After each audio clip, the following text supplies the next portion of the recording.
and the princess. I sat on the rocky shore and watched the sun set slowly over the ocean. I sighed and smiled to myself as I walked home in silence. The moonlight guided my way home.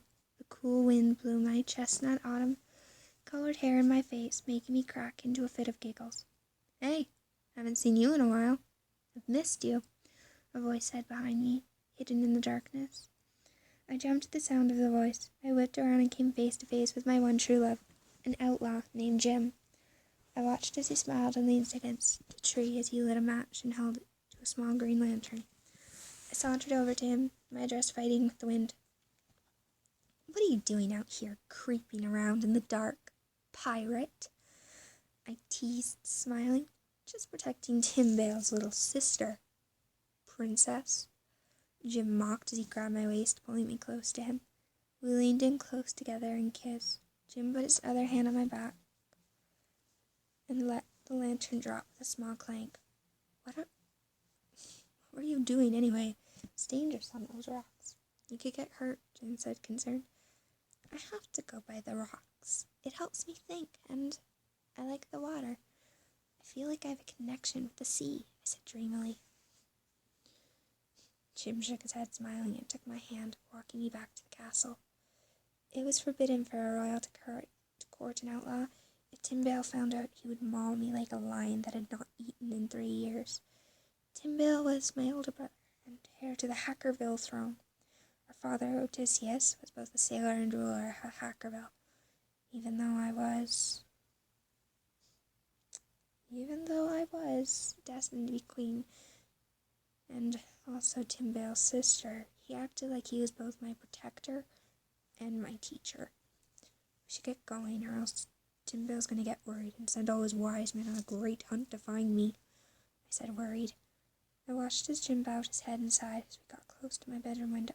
I kissed Jim goodbye and then climbed up my rosebush terrace toward my balcony. "Until tomorrow, my sweet Jim," I sighed as I blew Jim a kiss. I crawled onto my balcony and fixed my hair as I watched Jim run through the darkened woods back to the docks.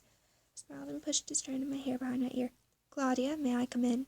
Timbale asked as he knocked on my door. "Yeah, I guess," I said without any consideration or thought. I knew Timbale far too well. Even if I had said no, he would barge in like my room was on fire, or I was being attacked. I watched as he opened the door and stared at me, standing on my balcony. "What are you doing?" Timbale asked, his reddish blonde hair shining and gray eyes sparkling. "Just staring at the moon and talking to Mother," I lied.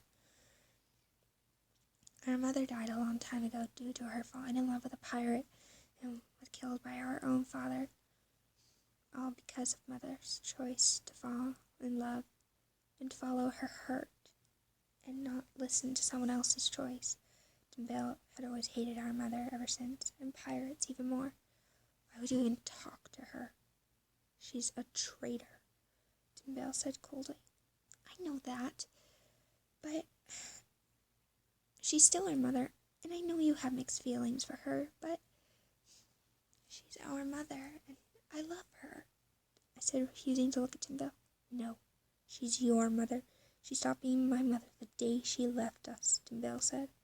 There was absolutely no reasoning with him. I walked back into my room and sat on my chair and stared into the mirror as I brushed my hair. Why are you here, Timbale? I asked, annoyed. You're getting married in a week to a wealthy man.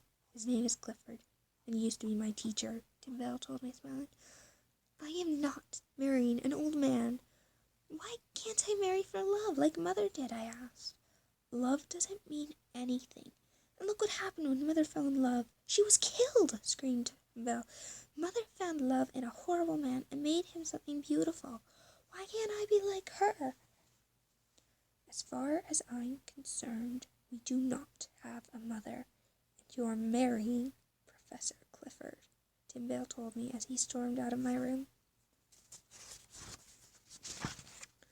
Wow, he must be real fun at ballroom parties, a voice said sarcastically. I turned around and saw Jim sitting on the edge of my marble balcony. What are you doing here? If Timbale finds you up here, he'll kill you where you stand, I whispered, scared. Oh, come on, he wouldn't be that nice to me. I'll be okay, and I heard about Professor Death, Jim said sadly. What am I going to do? I asked, tears streaking my face and falling gently onto my purple dress.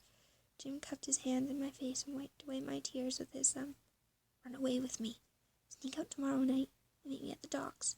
We'll sail away together, Jim said excitedly. Okay, now go before you get caught, I whispered. Okay, Jim whispered back, kissing my forehead, and stuck a small lotus flower behind my ear. I smiled and slowly took the flower out of my ear and held it close and breathed in its sweet scent.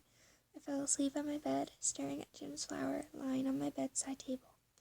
I woke up to the sun shining brightly and the birds chirping. I got up and stretched and put on a light blue dress. I walked down the halls and walked toward voices in the dining hall. Claudia, how did you sleep? Where are my manners? Claudia, this is Professor Clifford. I watched as Tim Bell pointed to an old man who looked like he was death himself. His eyes were sunken in, and the old man's balanced what was left on his body on a wooden cane. Professor Clifford walked toward me as I curtsied. He smiled as he grabbed my hand and kissed it. I looked down at the professor, his body shaking, making my hand shake. You can call me Clint. Clint Clifford, he said, winking, his voice raspy. I faked a small smile as I screamed on the inside, my body filling with horrible thoughts. Tim Bale forced me to accompany Clint for the rest of the day so we could become better acquainted. As the day turned to night, I stood outside my bedroom door as Clint kissed me goodnight on the cheek and then walked off.